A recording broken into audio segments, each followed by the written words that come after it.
Hey, good morning. This is Joe from Citrus County Porch Life, bringing you a daily word for men for September 14th, 2024, Saturday.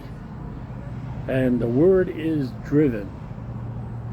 And the biblical quote is, without faith living within us, it would be impossible to please God. For we come to God in faith, knowing that He is real, and He rewards the faith of those who passionately seek Him. And that is from Hebrews 11, verse 6. And it gives the version, but this I'm not even sure of. TPT, I don't know what that means. His dad would take him to the auction, and they would drive several cars. They looked them over, talked about them, and then came the thrill of bidding. Was it the cars or the bidding wars that carried the excitement of winning? It was a thrilling time in his childhood. Of course, growing up in a family that loved cars meant he could not wait to be far behind the wheel of his own. It didn't matter what sort of car he drove, he just wanted to be in control, punching the gas, gripping the wheel, and shifting gears. His obsession propelled him to the auctions himself. He owned a different car every few years and had driven hundreds of cars because of his passion.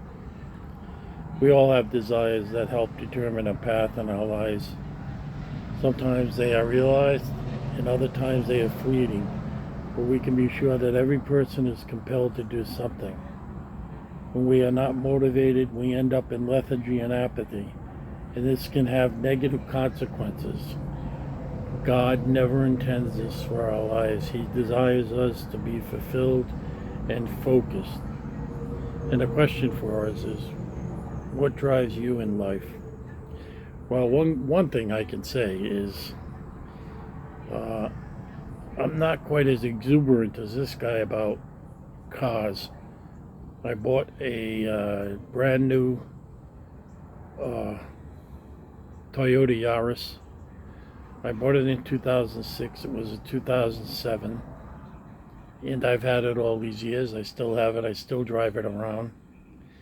It did get a big dent in it when I had it parked outside the front of my house.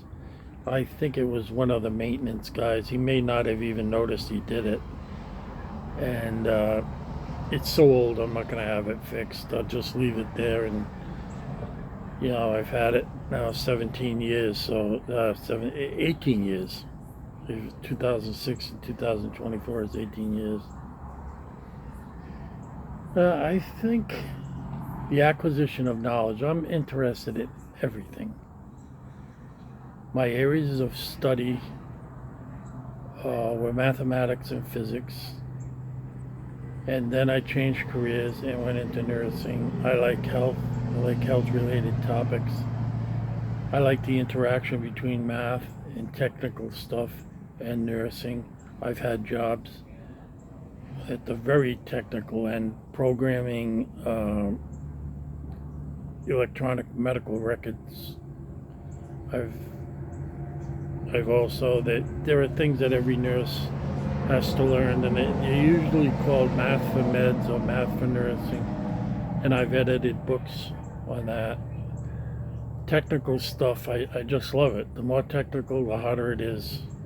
I don't walk away from it, I go to it. I love growing in the Word of God. And I've always been a swimmer my whole life, from age group through high school, through college, and now in senior swimming.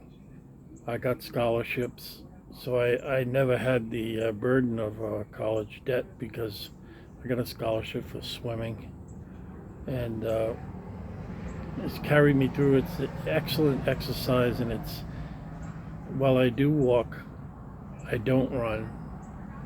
I don't want the stress on my knees. I don't want to have to have a knee operation. I'm 74 now, and the older I get, the less attractive surgery looks.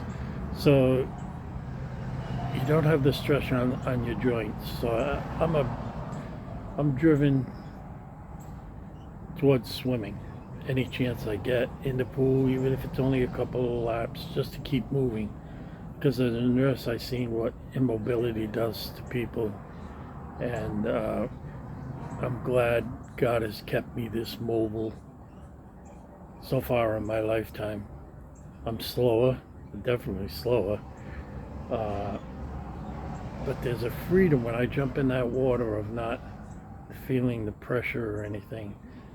So that's what kind of motivates me.